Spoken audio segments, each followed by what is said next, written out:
আচ্ছা, সকলকে নমস্কার, সালাম। আমরা একেবারেই বর্ষপূর্তির মুখে দাঁড়িয়ে আছি। আজকে 31শে ডিসেম্বর। আগামী কাল, অর্থাৎ কালও নয়, আর মাত্র 6 ঘন্টা তারপরেই বর্ষপূর্তি হবে, নতুন বর্ষের আগমন।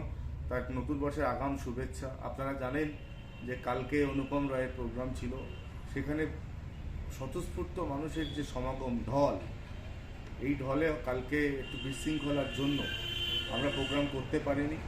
কিন্তু আমি অনুপম রায়ের সমস্ত ফ্যানেদের উদ্দেশ্যে মেলা কমিটির তরফ থেকে, আমাদের দেবঙ্গা উৎসব ও বইমেলার সমস্ত সদস্যদের তরফ থেকে জানাচ্ছি, আপনারা নিশ্চিন্তে থাকুন, আপনারা পাশে থাকুন। অনুপম রায়ও তিনি নিজেও মেসেজ ফেসবুক করেছে এবং আজকে আপনাদেরকে জানাচ্ছি, আমরা খুব তাড়াতাড়ি আপনাদের প্রাণপ্রিয় শিল্পী, আমাদের সকলের প্রাণপ্রিয় শিল্পী অনুপম রয়ের জন্য ওপেন কনসার্ট দেগঙ্গার মাটিতে হবে।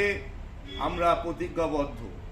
50,000 ক্যাপাসিটির মাঠে দরকার হলে আমরা প্রোগ্রাম করব এবং সেই দিন সকলে আসবে, একসঙ্গে অনুপম রয়ের গান আমরা শুনব। আজ 31শে ডিসেম্বর, আমাদের যেভাবে নির্ধারিত যা কর্মসূচি ছিল, সেই কর্মসূচি আজকেও সেগুলো হয়ে আমরা বর্ষপূর্তি করব।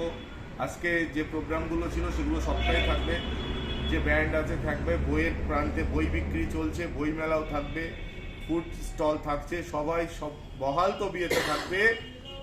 আর রাত 12টার সময় আমরা বর্ষপূর্তির মধ্যে দিয়ে আমাদের দেগঙ্গা উৎসব ও বইমেলা শেষ করব। আবার একবার জানিয়ে রাখি, আমাদের সকলের প্রাণপ্রিয় অনুপম রয়, তাকে ওপেন কনসার্ট, বিরাট বড় মাঠ আমরা দেখছি, সেই মাঠে দেগঙ্গা উৎসব বইমেলা কমিটি ওপেন কনসার্টে ফ্রি, বিনামূল্যে আপনাদেরকে অনুপম রয়ের শো আমরা দেগঙ্গা উৎসব বইমেলার তরফ থেকে দেখাবো। সকলে ভালো থাকুন। আজকেও সন্ধ্যাবেলা নিশ্চিত সকলের সঙ্গে দেখা হবে, একসঙ্গে বর্ষ পূরণ করব। বছরের শেষ টাইমটা নিশ্চয়ই আমাদের সকলে ভালো যাবে, আগামী বর্ষ আমাদের ভালো থাকবে। ধন্যবাদ, নমস্কার, আসসালাম।